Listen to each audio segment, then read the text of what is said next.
Welcome to Web3 with A6Z, a show about building the next generation of the internet from the team at A6Z Crypto. That includes me, your host, Sonal Chokshi. Today's episode is about a popular topic for many builders in Web3, as well as people coming into the space for the first time, or for just anyone interested in tech innovation and the evolution of infrastructure, which is deciding which blockchain to build on. It's a nuanced topic, so we dive into all the tangly threads here. The first third of the conversation focuses on the overall landscape, orienting us into the broader implications, why it matters, useful definitions, and a quick sketch of how the space is shaking out so far. And then, after exploring that terrain, we focus the rest of the episode on common questions, specific trade-offs, and how to decide between different chain choices, including discussing tech specs, community, marketing and ecosystem support, security, custody, programming languages, much more. Our expert guests today are A6Z Crypto's Guy Wuollet and CTO Eddy Lazzarin. The first voice you'll hear after mine is Eddy's, followed by Guy's. As always, the show notes have links to related episodes and resources mentioned in the episode. And as a reminder, none of the following should be taken as investment, legal, business, or tax advice. Please also see a6z.com/disclosures for more important information, including a link to a list of our investments, since we are investors in some of the companies mentioned in this episode. Today, we're talking about a topic that's super top of mind for all kinds of founders and builders in the crypto space, and actually even for people entering the space. And one of the questions that comes up is actually in any technology company, one of the fundamental questions you think about is, what is your tech stack going to be? And in the world of blockchains and crypto, that's actually a much more nuanced question. So before we actually start talking about the topic of this episode, which is chain choices or how to think about choosing your blockchain, why does it matter?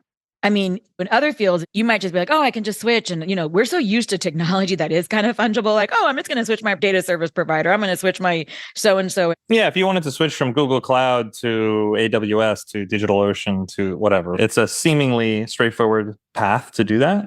And it's different for blockchains. Yeah. And so why is it harder here? Yeah. One obvious one is that if you're deploying a system that you hope to be decentralized and outside of your control, definitionally, you can't pack up everything and just move it. Right? You've deployed a system that other people can build on and take its properties for granted. That's part of what makes crypto so exciting. If that's what's happened, then you can't sweep up everybody and move them. That makes it a little bit harder. Now, of course, everybody could coordinate and do a migration together, but it's a lot more work to do that. The second is that if you think of a blockchain computer as a shared state computer, a shared state machine. And if the applications you've developed are working, they're probably intertwined with all kinds of other applications that makes it harder to move because where you're going isn't where all the stuff you're already integrated with exists. So those technological properties make it harder. Why it matters, partly because it's hard to move, right? That's a big part of it. But the choice of chain affects the gas fees, it affects the security model, it affects the tools you have available, it affects the ecosystem that you're enmeshing yourself with. There's a lot of consequences that come with this type of decision. Mm-hmm. And it naturally comes up a lot as a top question. A few points here. I think it matters, one, because the switching costs are so high for all of the reasons Eddy just articulated. And I think there are two good examples of projects that have successfully switched. And even in those cases, it demonstrates why it's so challenging. The first being Helium, which initially launched its own blockchain and has recently decided to move over to Solana, a process that has taken quite a bit of time and effort, not only getting the community to help form consensus around that choice, but also just on the engineering side. There's also a game called Axie Infinity that originally started on Ethereum mainnet and then moved over to Loom, which was an early scaling solution, and finally decided to deploy its own blockchain called Ronin. Yep. And in both of those cases, I think it was easier to switch than for the average crypto application because they were both useful in their own context and didn't compose a lot with other projects. And so I think, one, it's hard to align the community. Two, it's a significant technical challenge. And then three, to the extent you have significant integrations and you've composed with other projects on a given chain, it's almost impossible to move over after some point. Right. And this goes to what Eddy was saying about the ecosystem you're enmeshing with, but also just, again, for the listeners who might still be new to the space, when you say compose, you mean it in the context of composability, which is one of the key features that we care so much about in crypto and blockchains, the ability to essentially use these elements like Lego blocks that people can build on top of each other, et cetera, et cetera. Yeah, you can think of this like if you've built a foundation of a house, it's hard to move the house without destroying that foundation, especially if people are building things on top of your protocol and those things built on top of your protocol are valuable and highly used, then you can't sort of smash that foundation down without destroying everything built on top. Great. Let's actually set a little bit more context about what is a blockchain and then kind of the elements that make that up. Yeah. So when I refer to a blockchain or a chain in this context and choosing a chain, I'm thinking about what is the set of infrastructure that enables me as a developer, as a founder, to build a decentralized application. And almost all the time, we're going to talk about smart contract platforms that have some notion of consensus, allow me to deploy an application on what you can imagine is sort of like a world computer. There are multiple components of this. You might hear things like L1 or L2. And you can decompose it into multiple layers of a technical stack. But we're probably going to refer to this as a chain or a blockchain in this context. And that's really what we mean. And when you're choosing a chain, there are a lot of different technical dimensions that we'll get into. But there are also dimensions around the user experience, around the community you're building, around the other applications on the same chain that you can interoperate with and compose with, that you can put those Lego pieces together, essentially. And those are all considerations that you, as someone who's building a new project and protocol, should take into consideration. I'd also say maybe just for the builder, the way to think about what a chain is it's the place you deploy your application. So we're at a really interesting point in the history of the development of blockchains. Only a few years ago, there were very few actual live choices. And right now, there are tons of choices. And they're all scattered across the trade-off space. And exactly how those choices will play out is not yet clear. Many of the most interesting choices that people talk about aren't even fully formed yet, are just at the horizon. We're in this weird moment in time, this exact moment in time, where I think it is probably the hardest to make the decision. And it'll get a lot easier in the coming years.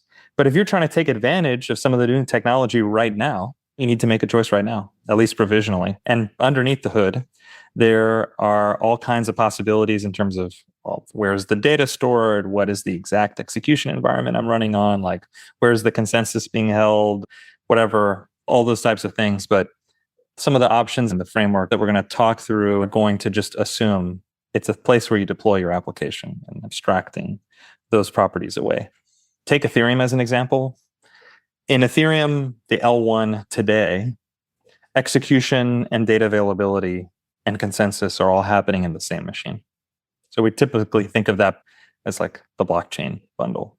But it is possible to separate them out to some extent in some very interesting ways. One is if you look at an L2 on Ethereum, that is a way to move execution to a different set of machines, but to keep data availability on Ethereum. There's even ways to separate components of consensus away from that. There's some so-called modular blockchains where they're considering really separating each of these components out. But I still think that although it's very interesting to get into those details, they're only one part of the story in terms of a chain choice.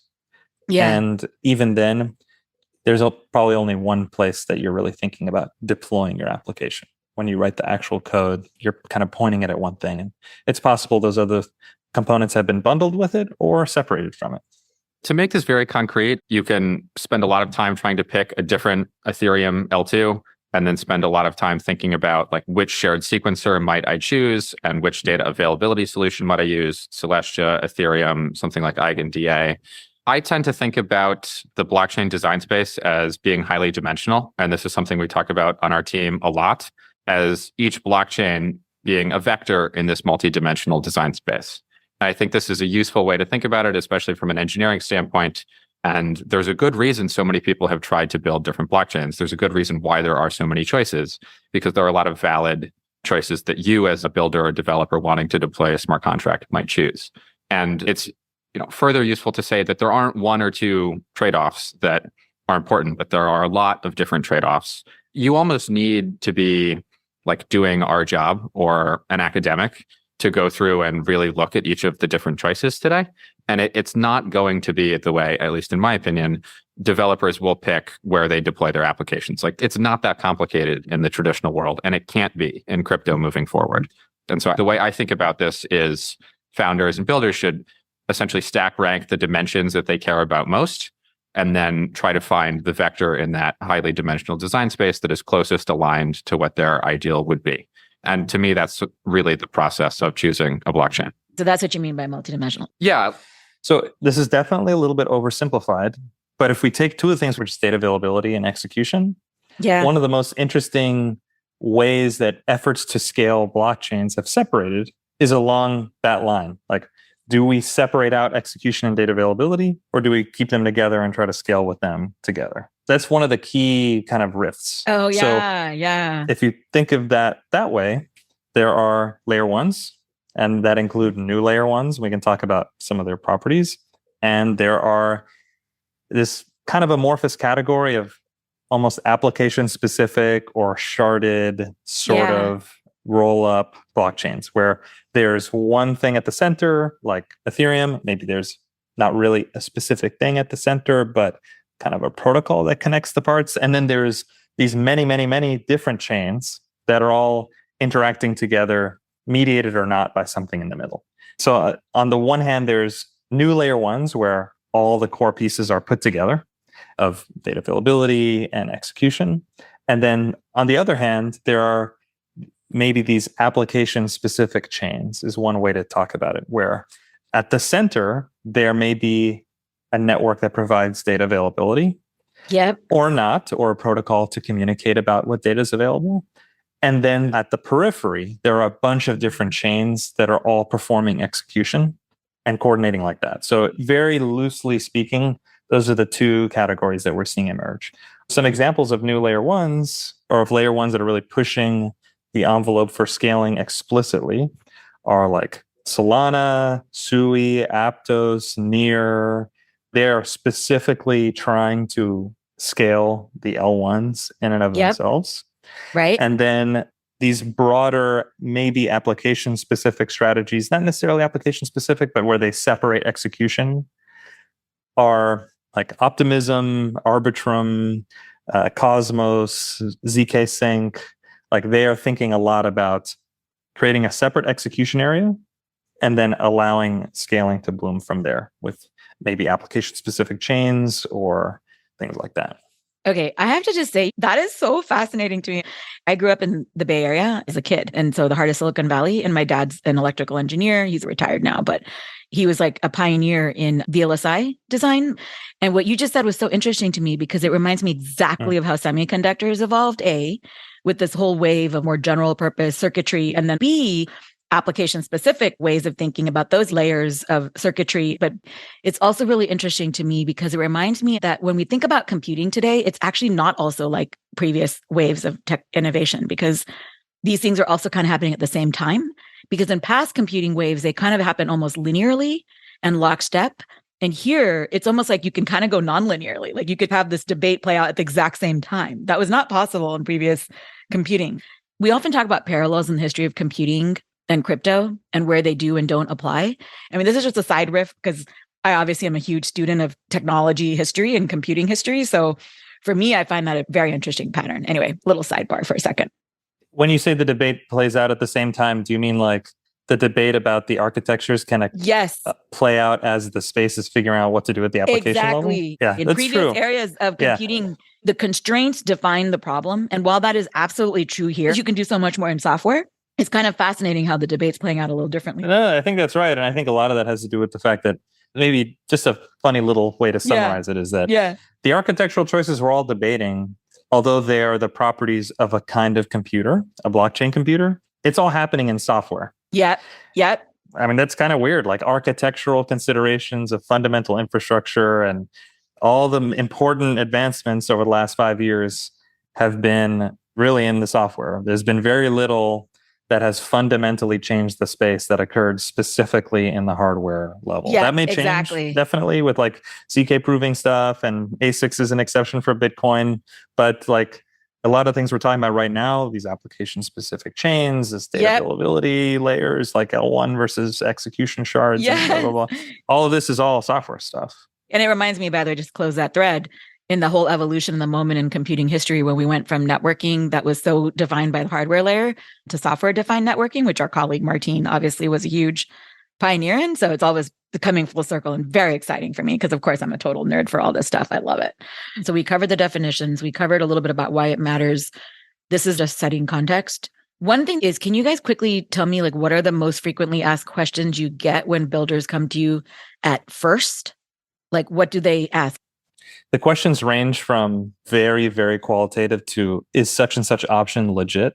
That is the most basic, but we live in a complicated space. There's a lot of non-legit options. So the basic kind of legit check is almost always the first one. Right. And then they go all the way to more specific things like, what are the transaction fee properties? What can I expect in cases of congestion? What are the security assumptions of my system? Do I have to run infrastructure? What developer tooling surrounds this ecosystem? Is it growing? Are other good people building on it? Like, how long is it really going to last? Is it very decentralized? The range of questions is just massive, from extremely technical and specific to very qualitative gut check. I think one question that people almost never explicitly ask, but they're almost always implicitly taking for granted or should be asking is, how do I define decentralization? A lot of people coming from Web 2 have some notion of decentralization in their head, and it's never formally defined in crypto, and I would argue it's probably impossible to formally define it. And different chains will say they're decentralized, meaning different things. And so I think it's worth, as someone building a project, to ask, why do I care about decentralization? How is it meaningful for my project? And then on those dimensions of decentralization, does this infrastructure or chain choice actually give me the characteristics I need? Ali on our team wrote a very good post a couple of years ago called The Four Horsemen of Centralization that goes through and sort of breaks down how you might reason about decentralization and how it matters. That's great. I'll put that post in the show notes for the listeners that are curious. I'd also guide them to Miles's guide on legal frameworks for decentralization and how to think about it as a builder. And I'll link to that as well. So that'll be great context for the listeners. So Guy, maybe you can start off with some frameworks, which I think are very helpful, especially if you orient it into the builders. Because one thing I like to do in my episodes, and the listeners know this, is set a bit of a map in the terrain for thinking about the space. For sure. So I think the most common thing is people want me to give them an answer. And I think that's absolutely the wrong approach. Like, you should not find your investor or your very technical friend and be like, which blockchain should I choose? Because they don't actually know what you care about. And they're going to give you the answer for them. They're going to give you advice that they would want to take, but they're not you. They don't understand the project you're building in depth. They don't have the same set of considerations and priorities that you do. And so I would encourage everyone not to ask for an answer, but to ask for a process. Oh, interesting. So when I think about choosing a blockchain, I have a framework, a play on words of a PID loop. It doesn't mean the same thing, but the P is prioritize, I identify, D decide. So figure out what you care about, which dimensions of the multidimensional design space you care about the most, and prioritize them very explicitly. The second step, identify the solutions that fit your priorities, that fit your requirements, start to narrow them down. And then D, decide, go through and actually talk to different people building in those ecosystems, the associated foundation, projects that have users that you're interested in targeting, or projects that you're interested in composing with, and then make a decision. I would encourage you to think of this as an iterative process as well, especially because the pace of infrastructure is changing so rapidly. It's not something that you would do once and will be the correct answer for the next 10 years, probably not even for the next 12 months. So as you go through and do this several times, it should be a quicker and lighter weight process as you become better at it. I like it. So Guy, instead of the OODA loop, which everyone loves to talk about if they haven't read the biography of Boyd, we should coin this Guy's PID loop or whatever for choosing a blockchain. You mentioned that there's like multiple dimensions, like technical dimensions, community dimensions, et cetera, et cetera. Can you talk a little bit more about that? Yeah. So I think as a person building a crypto project wanting to deploy an application, you should think about a bunch of different components that are technical. There are a bunch of different components that relate to the community that's a part of that chain. There are a bunch of different components relating to UX. There are a bunch of different components relating to things like liquidity and financial markets on that chain. There are a bunch of different components relating to interoperability or cross-chain. So I'll go through first, what are the technical considerations? What are the technical dimensions of a blockchain? I think the first one would be the programming language. So what is the developer experience for you as someone building an application? What language am I building in? Is this language supported by other chains? And when I say programming language, that also often comes with a virtual machine. So Solidity is a programming language that compiles down into EVM bytecode that can be run on Ethereum, but can also be run on a bunch of different other blockchains.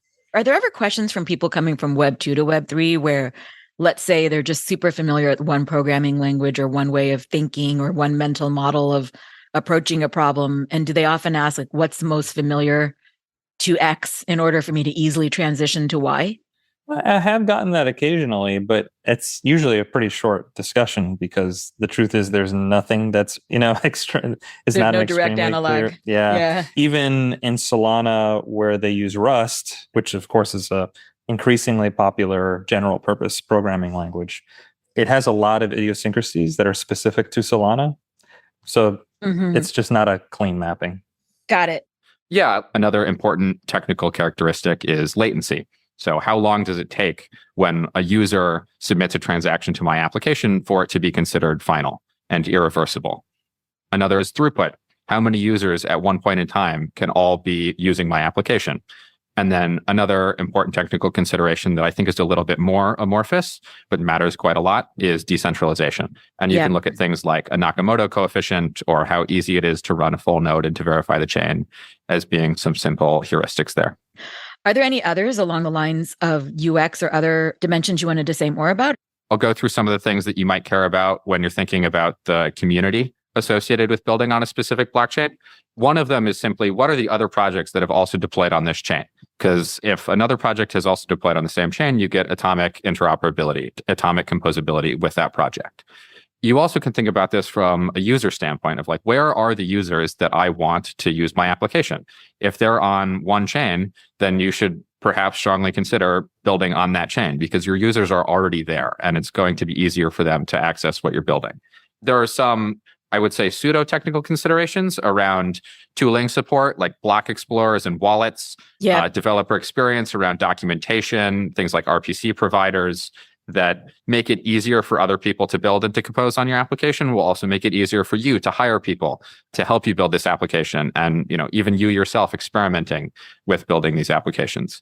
And then a lot of these also interface with the experience your users have. So some blockchains, it's much easier to build a Web 2-like experience where someone doesn't need a wallet, can pay with a credit card, for example, if they need to issue a transaction. Other blockchains require that your user has a notion of a seed phrase and is pretty technical in some cases. Yeah. And depending on the application you're building, you might actually want to target a very technical audience who's willing to get into the weeds or a fairly non-technical audience who wants a slick experience and wants it to be abstracted away. So those are some of the dimensions under the community category. And you also covered technical. And by the way, I agree with you that even though DevX is semi-technical, it to me falls into community as well, because it really is about the community of developers being there and working together and creating that tooling. Yeah, choosing a chain is not just about like technical infrastructure akin to AWS or GCP, but it's also about choosing a cultural and in some senses a religious movement.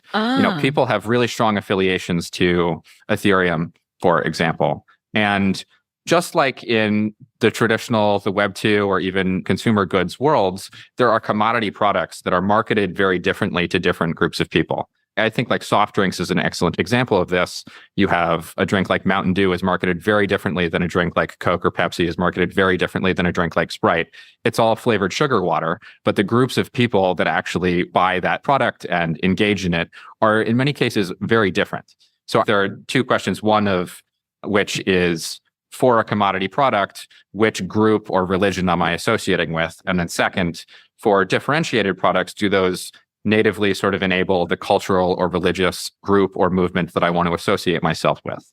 Yeah. And I think it's almost impossible to totally decompose from the other elements of the chain. But in many cases, you would choose to build on a gaming chain that is almost identical to a DeFi chain simply because there are a lot of other games there and because a lot of the users themselves are really interested in this specific type of crypto application, for example. Well, the negative framing is that in the absence of more specific trade-offs, people often create sort of religio-cultural ways to define who's friendly and who's not, and what's a good choice and what's a bad choice, and what's my team and what's your team, right? And that is a little bit of what's going on a lot of the time. People are trying to create distinctions and distinguish themselves through these things. That's kind of like the negative frame. The positive frame is that in some sense, they're just technical properties and machines with very obscure or opaque differences. To make those most legible to people, sometimes you have to abstract them up into cultural, religious stuff, because that's how people reason very quickly. It kind of makes archetypes and memes make these complex ideas very, very easily legible in a small amount of information. Very Girardian. So for better or for worse, some blockchains are thought of as like being right for this type of application, or this type of person likes this type of blockchain. And those can be positive or negative. They can be positive because they attract that type of person. They just think, well, I'm this type of person, so I'm pattern matched to this blockchain or this ecosystem. It can be negative because it can exclude. People can think, well, that's just not for my type of project, even though there's no technical properties that make that the case. I think Bitcoin is a good example. You can think about Bitcoin as being likely the most decentralized and censorship-resistant blockchain. And you see that manifested in the stereotype of the traditional Bitcoiner, someone who's interested in Austrian economics and sort of using the stake gun in Bitcoin's meme, which is very different from Ethereum, which is much more focused on programmability and much more focused on, building a world computer as opposed to building digital cash or digital gold. That's fascinating what you guys just said, Eddy and Guy, because it actually just goes to show that brand plays a role, whether it's like a marketer or a community bottom-up design brand. At the end of the day, these things have personalities and an ethos and a culture, and in Guy's phrase, even a religion. And Eddy, to your point, I don't think it's about being positive or negative. It doesn't even have to have a moralistic angle to it. It's really that just happens to be the way cultures evolve. Yeah, I think white papers are like crypto product marketing. They 100% are. I totally agree with that. Okay, so Eddy, would you add anything more to some of those dimensions that Guy outlined? I mean, do you think he missed anything? Is there more to say there? I don't think Guy missed anything. I'd add a couple interesting nuances. Like one is composability. We talked a little bit about throughput in particular because of how it relates to fees. Yeah. But to take those two as an example, there's a tension between them. Because the more composable the environment is, and the more, like if you go to Ethereum L1, everything is synchronously composable with every other thing in there. Yep. That also means without some clever tricks, you get all applications share the same gas market. They all share the same gas market. And now Solana has local fee markets. So they have ways to separate the gas auction, the compute auction, by applications. And a lot of systems will probably experiment with this type of thing to alleviate some gas contention. But across other chains, you have to make this type of choice. Like, to what degree can I insulate myself from congestion at the level of my chain versus to what extent am I fully composable and can take advantage of everything else around That me? is so interesting. To make the abstract point, if you think about this as a vector, the dimensions are not independent from one another. They're not orthogonal. Many of them have a strict trade-off. And Vitalik famously talked about the scalability trilemma of scale, decentralization, and security. And that's a very simple razor about which to think about this. But I think that idea applies across almost all of these domains, in that a choice along one dimension is going to limit or constrain the set of choices you'd make along other dimensions, which is why I think it's important to stack rank how much you care about each dimension. Like a simple way to think about this was to greedily optimize the priority you care about first, and then subject to the constraints that introduces, go through second, third, fourth, all the way down the list. Yeah, it's basically a complex system, and you're giving people an easy way to reason about it by choosing one thing to focus on as a way to like help drive them through that when they're making practical decisions. That makes a ton of sense. Yeah, and like another example, and Guy and I have talked about this one a bunch, is the exit cost or portability of what you're doing. This touches many of those other dimensions mentioned. So for example, your choice of language. If you're choosing a language that happens to be usable across many different blockchains, then that probably decreases your exit cost and increases your portability, because you can probably move that code somewhere else or redeploy it somewhere else. Also relating to exit costs would be composability, because you have to consider what you need, what your application depends on, what other kinds of systems it depends on that Yep. exist in alternative chain choices. You can specifically design a system to minimize your exit costs, to maximize your portability. One portfolio company of ours, they decided, this is not necessarily the best choice for everybody, but they decided that the key assets for their game, called Pirate Nation, would be on Ethereum L1. And there's a bunch of things that went into this that have to do with NFT markets and how people value the provenance of NFTs and sort of long-term stability of Ethereum. Many dimensions. I don't want to speak for them, but they decided to go with Ethereum L1 for that. But then Ethereum L1 is just not suitable with regard to gas fees and latency and other things, many of those other dimensions we talked about. So they decided to go with Polygon for some time. And things have changed and their options have changed. And very cleverly, they designed the system intentionally so that the cost of moving the game assets that were on Polygon to Arbitrum was very low. So they were able to move all those relatively inexpensive game assets while keeping all the core assets on L1. And this specific design just made it really comparatively easy for them to make the move. That was something they decided was critical for them up front, was they wanted to minimize that exit cost. And I think they did a bunch of clever things to do that. I think it's a strong example of a success case to me. Yeah. That's because they knew what they were afraid of and they planned for it. This sounds very basic, but like, why again does the exit matter? Obviously, you want the freedom, and in case there's a risk of something going down or something not working or other things, but actually, why does it matter to be able to have that type of portability? I think very succinctly, it's almost impossible to predict which of these chains will continue to evolve the fastest and be the best choice in a year or 2 years, especially longer out than that. And so what is a good choice today might be a bad choice in a year, and you want to have that optionality. I think it's less common to say, I'm building a consumer social app and my choice of cloud is going to be existential within the next 12 months. That's not something that I imagine consumer social founders think about. But building in crypto, you really do have to have that consideration today. I have to say, I fucking love this about crypto. It's so Darwinian and Cambrian it's great fun. Like, love this. I love this about our space. It's like real-time evolution. I mean, we have to just pause and celebrate that for a moment. Like, it's so interesting. I totally agree. It's frothing, and I love that about it. Literally, like, I just think the image in my head is literally this like moment of the primordial soup of evolution, and you have all these like elements like composing together and then evolving, and then something survives and something doesn't, and then it creates the next thing. It's just so exciting. Eddy, you said that you and Guy talk about this a lot. What more do you guys say when you talk about this topic of exit cost and portability? Why is the exit cost important? Why is portability very helpful? It ties back to the thing we said at the beginning, which is the space is at its most uncertain because there are so many choices. There were not so many choices 3 years ago. There's a ton of choices right now, and there are clearly going to be a ton more in the next year or two. Like, the set is rapidly expanding. So generally, like, what is a good heuristic to do when the world looks like that? Maximize optionality. That's kind of a general heuristic that you should apply in these cases. Now, there's sometimes when maximizing optionality has too high costs, and you actually kind of need to commit.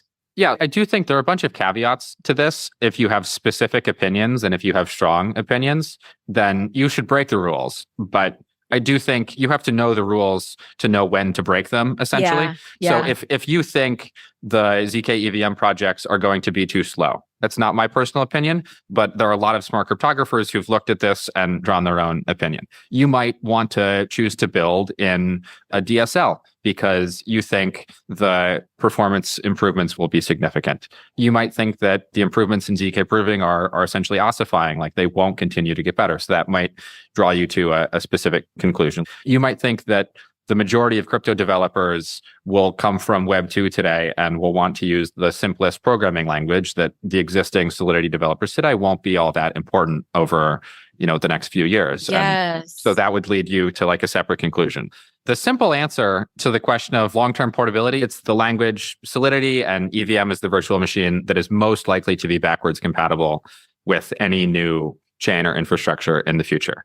With that said, there are a lot of compelling projects that are innovating at the programming language level and might give you new capabilities that you otherwise don't get from Solidity. There is a good rationale to be writing smart contracts in Move or to be writing smart contracts in a Rust-like language. I also think there are good arguments that Solidity will eventually not be the lingua franca of crypto anymore, with efforts like RISC-0 and other people building ZK intermediate representations that you can have any popular high-level language target today.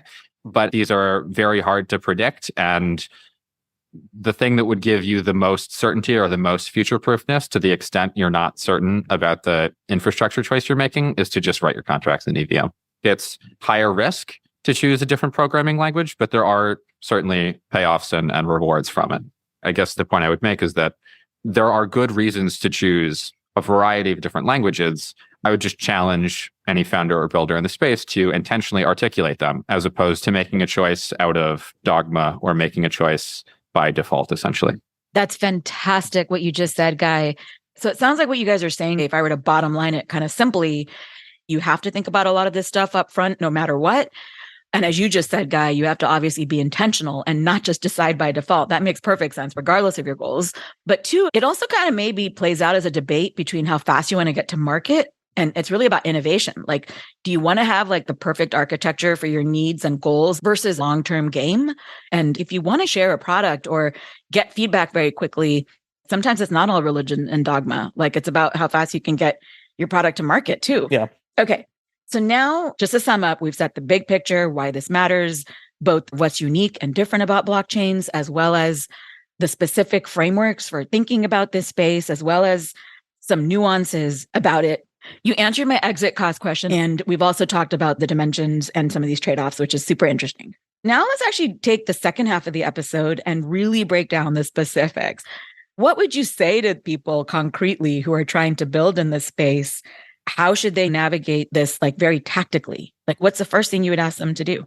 So when I think about actually going through the process of choosing a chain, first, it is very important for the founder, whoever's leading the technical development of the project, to sit down with everyone on their team and to concretely hash out the technical characteristics that are requirements and things that they would like to have, but are not strictly requirements. And then to go through and identify essentially what choices even fulfill my requirements in the first place, narrow down the set of possibilities. Yeah. And then from within that more narrow set of possibilities, then start introducing things like community, things like UX, things like developer experience. And people talk a lot about, like, what is the best blockchain? There's a lot of content about that. I think there's less around what are the things that are actually a huge pain as someone building a company or a protocol that you wouldn't think of to start with. And so I would just lump this category as like tooling and support for your application. Does the chain I'm building on have a good block explorer? Like, can my users understand the transactions they're submitting? This is something people take for granted a lot, but is not true for every blockchain. Are there good wallets that will have a good user experience? And is the wallet I think that's best for my application available on this chain? Are there good RPC providers with high uptime that means my application will always be available and will always be the best experience on that chain?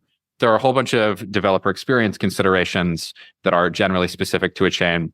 And so I think there are tangential considerations that are not talked about as much that really do matter and that you should seriously consider. One of the things most founders don't think about is custody. So to the extent you want institutions, be it Fortune 500, Global 2000, be it investors, to be interacting with your asset to the extent you have an asset, oftentimes you need institutional custody providers, and they're very slow to integrate new projects. And it's often a real challenge. This is something that I've seen people run into and, introduce a lot of headache that you really would not consider. There's also the consideration of, are you targeting larger traditional Web 2 companies, and are they going to be comfortable or even able to work within the context of this chain? And some of the questions you might ask there are, does this chain have strong support from traditional custodians? Does this chain have essentially Web 2.5 infrastructure providers who are able to bridge the gap? And I think this is one of the reasons that Polygon has done quite well on the gaming front, because they are supported by all of the centralized tooling providers that you would want if you were a Web 2 company looking to get into Web 3. Another one to think through is whether or not you can get a grant or marketing, development, and research support from the foundation of the chain that you're building on. Mm-hmm. I think there's an interesting question of assuming it's possible for me to get a grant for X dollars from chain with a set of characteristics A, or a grant of like Y dollars from chain B with a different set of characteristics. How do I, as a company, weigh the difference in the grant amount? And oftentimes, especially if you don't have that much runway, it's a real consideration. So commercial relationships, meaning first grants, research, engineering, marketing support from the foundation or ecosystem itself. And then to the extent you want to work with large Web 2 companies, is it even possible on a given chain? So thinking about the support you can get from the ecosystem you're building in is a consideration that people should think through as well. And that reminds me of the history and evolution of open source and how the Linux Foundation played a really important role in the ecosystem. The ecosystem was kind of developing on its own, but there were things that they did to help advance like the corporate partnerships and to help supporting all these things that sort of helped it come about as the language du jour. I think that's a good analogy to think about. Another way to think about this is you might consider the chain you're building on to be distribution or almost like a publishing arm, depending on the type of application you're building. If you're building a game or a consumer app, oftentimes the marketing support from a foundation or from an ecosystem can be really helpful and really meaningful. And that would be as important as some of the technical differentiators for many folks. Yeah, that's great. So building on what Guy said, 2 exercises that I like to run that address 2 of the key challenges. One is very quick napkin math in terms of what the expected cost of the system is. Like just play out for a second. How much data is being stored? How many transactions per day or per month or per minute do you expect from the users? That will quickly narrow the set of possible deployment strategies. Because if your system is a system that's relatively infrequent, large dollar values are being transmitted at a time, then maybe the difference in transaction fee is actually not a huge deal. But if your system is obviously a type of system that is very sensitive to congestion and to increased gas fees, that's just going to make only a few possibilities even available to you, right? That's a very quick one. People can be kind of surprised by doing this napkin math, seeing like, wow, I didn't realize like these 3 things are just not an option for me. Yeah. The napkin math here, I would also encourage people not just to think about the average transaction throughput, but the peak transaction throughput, because that's when fees are going to be especially high. And that is in many cases when things are going to break. Yeah. And it feels so obvious, the napkin math, but it's actually not. Like people probably don't do that. They really don't. They really don't. And totally. like just a few specifics can really narrow it very fast. And it can also reveal opportunities for optimization. Like maybe certain things don't need to be here, so whatever. I think that could sound intimidating to a builder. Like, oh my God, does it mean I have to know everything? But no, you're just saying figure out the goals. And then to Guy's point, you're only as strong as your weakest point, so to speak. But the third thing is I was even just thinking about this concretely for myself. Like if my product were like a game where the goal is to trade NFTs and really transact around all these like micro objects on an hourly, daily, minute by minute basis versus another product where I'm doing something much more different behaviorally, then maybe I would make a very different choice based on that napkin math you just outlined. Like I was just trying to think of a concrete example or way of thinking about it. If you have a simple application comparison for that, that might be super helpful here before you give the second heuristic. Totally. It's very obvious that if you want to make a fully on-chain game, one of my favorite categories, that cannot be on L1 because every small game event is going to add up. Games may be constructed of thousands and thousands of different events. And if you're trying to save them all somewhere, you probably need upfront to think about where that data is going to be stored, what actually needs to be stored. That's actually a great segue in my mind to the other exercise, which is to walk through step by step what you actually expect the user experience to look like tangibly. And that's starting at the boundaries of your application, starting at like the boundaries of the user's needs. What do you mean by that? First step, they need to get some ETH to an address from Coinbase, right? Like that's not your application. but that may be where their journey needs to begin. In fact, it may even begin earlier. Like they may have to have a choice of wallet. What wallet have they installed or have they purchased, right? All those different steps are totally different depending on an application. Some applications can say, nope, first step is they show up on our website. And then we're going to integrate with the key management system. We have an on-ramp. We have gas subsidies, whatever. That means that the user journey actually starts here. If you go through each of those steps, you will see the things that you need or are missing. I just alluded to a few of them. Maybe you need a key management system. Maybe you want people to come with a wallet already. You expect them to already have a wallet set up and they're kind of onboarded. Maybe you'd like to hide the wallet from them and you don't want them to think about the fact that they're using crypto. They just have an account. Maybe they can exit it, but you have like some non-custodial system for them to manage their own keys that's kind of hidden for them behind like an email address or something like that, right? Yeah. That can be a totally different type of thing. So I've presumed the existence of that type of key management system or wallet system. If you expect them to read and write from the blockchain many times, they need a nice RPC endpoint. Yeah, remote procedure call. Keep going. Yeah, they need a nice RPC endpoint. What do those look like? Maybe you need some analytics system. How do the analytics for applications developers look? If you're trying to show all kinds of numbers to your users, is that going to be something you're going to build? Or is that something that has already been built? I'm just giving a few examples, but the point is if you walk through the full actual expected user experience, you will see all the things that you need that likely have already been built or don't exist at all and are going to be your problem and so on. Those are all part of a bundle that you are inheriting by choosing a blockchain. So I'm going to give you a name for those two heuristics, Eddy. The first one, let's call it Eddy's napkin rule, where you do the napkin math for like, here's what the cost of the system is going to be. And the second one, we're going to call it Eddy's whiteboard exercise, which is you sketch out the user journey from the very beginning and not just do it all in your head, but really think about it from their vantage point so you can identify all those points. Yeah. Okay, so now I want to probe on what you guys both mentioned about programming languages. You guys have said a number of things about programming. Guy, earlier when you were talking about, I thought that was super interesting what you said about the thinking about the future when more Web 2 developers might come to Web 3. Eddy, you talked about like the case of Rust and how it's kind of a programming language du jour for a lot of developers and what that means for the ecosystem.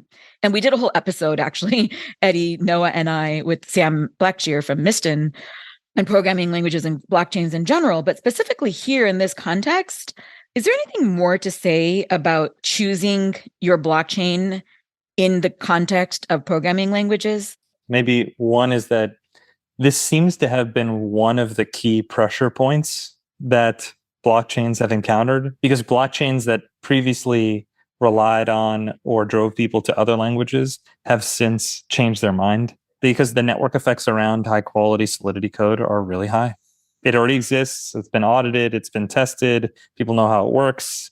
It makes it easier to use different developer tools relating to that Solidity.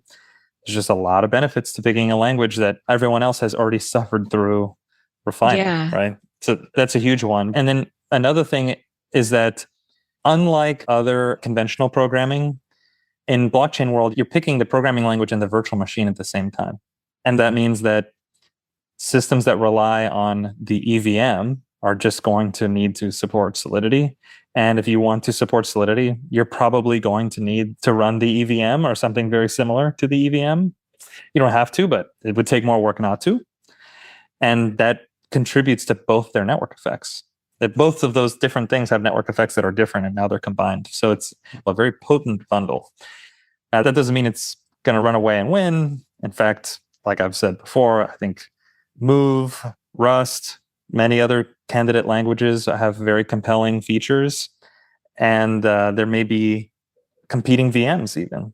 Like the Move VM is very, very interesting. It has safety properties that may become indispensable. But that's just the way the world looks right now. One other point I think is useful to make when choosing a language in reference to a chain. When you choose a blockchain, you're not only choosing the language that you're going to write your application in, but you're choosing the language that everyone else who wants to interact with your application is also going to write their application in. At least today, if you think about atomic composability on a single chain, you're not just making the choice for your team, but for all other teams who want to talk to your application. And I think that's an important difference to highlight. This, I think, will change as cross-chain bridges become more popular, things like layer 0. But for the most part today, you really are choosing the language for everyone else in your ecosystem as well as for your own core team. I'll say one quick note on this, just another point from tech history and how it ties in here.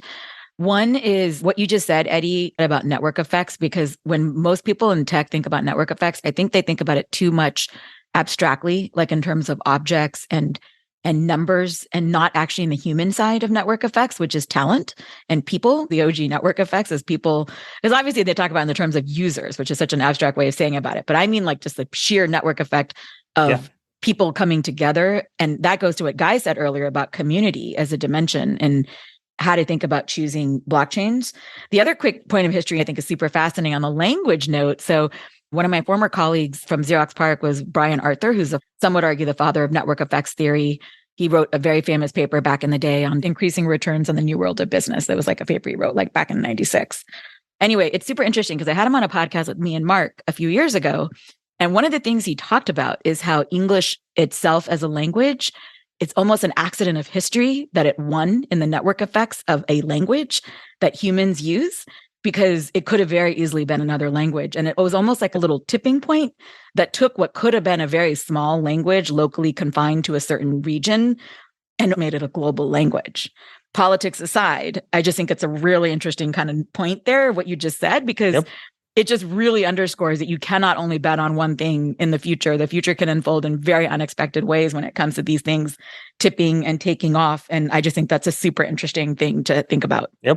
The other quick thing I want to just probe on what you said about how it's really unique, Eddie, that in crypto, it's unique in this context that the choice of language and machine are tied together. Could you say a bit more about that before we move on? And just that when you write code in a programming language, like if you write code in Rust or something, right, you can set it to many compilation targets and you can have it run in many, many different environments, independent of operating system, independent of container, like it can just run as such. Whereas Solidity is typically always written to run in something that looks very much like the EVM. Yeah. That is just a property that it has. And that's because you only have a limited set of computers to run it on. And that's the blockchains. And then like they have one virtual machine and you have to kind of take that virtual machine or leave it. And then conversely, there are actually multiple languages that compile to EVM. Solidity, Viper, there's some experimental other ones, but they are second place by a decent distance. I think there's actually some really exciting properties about them, and I'm glad people are experimenting with them. I love seeing it. But just if you're using the EVM, you're first and foremost, you're dealing with Solidity. And that's because of that tight link between them. Great. Okay, two things we haven't covered. You guys talked about security a little bit here and there, but you haven't really talked about it. Yeah, on the dimension of security, I think people conflate this sometimes with decentralization. Security is going to be very different for different applications. So if you're trying to build a reserve currency for the world or a fully decentralized exchange, you really want to resist censorship and even state violations from nation state adversaries. If you're building a video game, Chinese intelligence services and the NSA probably don't care. And so I think that's a real question to ask yourself. Are you building something that is going to be a threat to governments and to intelligence services or not? Another dimension that we set context for, but we didn't, was the application-specific chain versus L1 distinction. It actually does tie in a little bit with the security dimension, because like in the Polkadot and Cosmos case, in different ways, they require that you, in some sense, set up your own security. Whereas Ethereum doesn't. You just pay Ethereum the fee, the gas fee to park your data on it, and you get Ethereum's security. And the same with Solana. So it does tie into those things. You can basically set up a system where you have to set up your own security, or you can set up a system where you don't. Other ways that this ties in is, just to give a specific example, if you're going to be one of 10 OP stack chains, you can probably bet that people are going to build a lot of ecosystem software that's going to be compatible with your application-specific chain. And that's just a really nice place to be in. And you also get more or less separate gas characteristics. Not totally, because you all still have to keep paying L1 to park the data, but you do get some separation in terms of congestion for what's happening in your chains, which is nice. But then you have a cost, and that cost is less composability, because now Yeah. users might have to bridge or use some kind of interoperability solution to be able to do things between those bridges. And that's why Optimism and many others are looking for ways to create unification between these different application specific chains. Optimism calls it superchain, Polygon calls it supernets. There's many projects thinking about this set of trade-offs. There's definitely a difference between application-specific blockchain and general-purpose blockchain. I think this is part of the question of, should I build my own chain? If you're going to build your own chain, generally you're building it as an application-specific blockchain, although that's not always true. Sometimes an application then wants to create infrastructure so that people can compose with that application. I think Ronin is a good example of that. On the point of, do I build on a generalized chain versus an app chain, there have been a number of projects that have essentially taken the thesis of, I want to include logic about my application in consensus. And they usually do this because they want to provide a subsidy for the service that the chain is providing.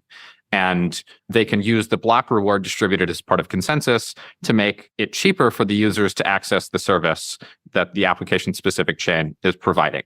I think this often overcomplicates development and conflates these 2 points. And people should just, at least in my opinion, build on an established general purpose stack like the EVM or like the Cosmos SDK and Tendermint. And then separately, if they want, add that subsidy in their token and token economic model. Usually this just creates a lot of complexity that, at least in my opinion, I don't think is worthwhile. So just to make sure I understood that, when it comes to application logic and consensus, you're generally not a fan, even though you do kind of see the purpose of it in certain cases? I think the general rule is including application logic and consensus overcomplicates it and is not particularly worth it, even in some cases that I think have been pretty well justified by the team as they're going through this process. I think they've later on realized that if I had to do this again, I would not include application logic and consensus. I think it's becoming a worse idea all the time as we move forward in the future. And the off-the-shelf solutions we have for consensus are getting better. And so there are some rare exceptions when you would consider it. But like, if you don't really want to do this, I would encourage you not to. Yeah. One point I don't think either of us have made yet is that if you're building on a general purpose chain, today, for the most part, you have no control over the MEV that your application is exposing. If you build an application-specific chain, oftentimes you can change how the MEV your application exposes is captured or internalized. I think Osmosis is a very good example of this. It's an application-specific DEX on Cosmos that has a threshold encrypted mempool, and they have managed to internalize MEV and plan to distribute it, effectively lowering the swap fee to users. So I think if you're concerned that your application is exposing too much MEV, today, at least at this point in time, it's worthwhile considering building your own application-specific chain or building your own chain. Got it. So when it comes to telling builders, should you build your own blockchain, what would you first say to them as an answer? Most of the time, if someone says we'd like to build our own blockchain, the answer is, please don't do that. Why are you doing that? That's too kind of, because that's very difficult to do, right? So Why? please don't. This is like when you're selecting a difficulty level on a video game and Like there's the highest difficulty level that's like realism, you will die. Like, don't do this. This is Dark Souls. And that's building your own blockchain. If this is the 10th time you've played the game and you know what you're doing, fine. But otherwise, don't. But if you are a power gamer, what if you do want to go to that difficulty level? When should you build your own blockchain? What are the reasons that people might want to do that? So a couple of years ago, the answer would have been to have to start something more or less from scratch. Were some tools, and there have been some tools where you can get started, and some off-the-shelf products like Tendermint and Substrate, people recall, have been around for some time. But now you have, relatively speaking, very, very complete packages that you can pull off the shelf. Like OP-Stack is a great product. We're big fans of it. That comes out of Optimism. And that'll get you much further there. The first thing I'd ask is why? And that's an obvious question, but it's because you have to have very specific reasons to do so. You probably want to be able to customize the chain. You probably want to be able to customize the way people interact with it and build software around it. You probably want to be able to take certain things for granted or make specific upgrades that are difficult to do to someone else's or to some other existing chain. Look at what Coinbase has done recently with Base is a great example of a project starting their own chain. So it's where you want to go much, much deeper and you want to have a level of control to offer a specific type of experience. Maybe that has to do with identity management or account abstraction. Maybe it has to do with encrypted mempools or MEV related stuff. But these are very low level considerations that you probably have to have some very good reason why you've gone that far down the thought process and you've encountered the idea, maybe I should roll my own network. And that, that became a viable option. So it's probably not the place to start. We're at a really interesting time in history. The choice is difficult right now, but that's part of what makes it a great opportunity and very exciting. This is fun. Enjoy it. Crypto is a dark forest and, have fun with it. Awesome. Thank you so much. Thank you so much. Thanks so much, Sonal. Bye, guys. Thank you. Thank you for listening to Web3 with A6Z. You can find show notes with links to resources, books, or papers discussed, transcripts, and more at a6zcrypto.com. This episode was produced and edited by Sonal Chokshi, that's me. The episode was technically edited by our audio editor, Justin Golden. Credit also to Moonshot Design for the art, and all thanks to support from A6Z Crypto. To follow more of our work and get updates, resources from us, and from others, be sure to subscribe to our Web3 weekly newsletter. You can find it on our website at a6zcrypto.com. Thank you for listening and for subscribing. Let's go.